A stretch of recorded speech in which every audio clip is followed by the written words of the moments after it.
تعالى كده أعلمك شوية حاجات هنا في البط والفراخ. اه.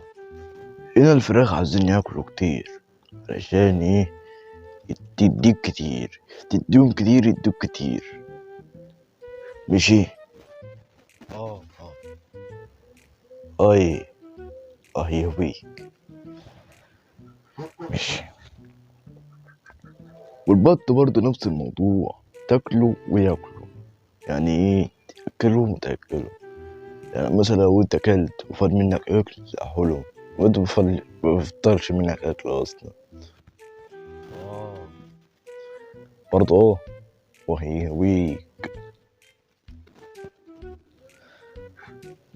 هنا الفراخ والبط بيعيشوا مع بعض عادي، يعني مش تقول مثلا ايه ده الفراخ هيعيش لوحديه والبط هيعيش لوحديه. احنا البط هنا بنربيه وبعد كده بنبيعه بقى بمبلغ وفي فلوس. اه. اه اه في فلوس. الفلوس دي بناخدها بكل حاجة، انت عارف كده طبعا. ايوه. ماشي. البط بقى والحياة والجلالة والدنان السموم هتعيشوا معاه.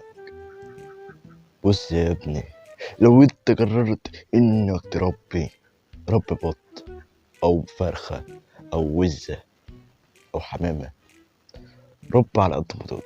المهم انك تربه وخلاص. اه. خلاص يا عم تقول لي اه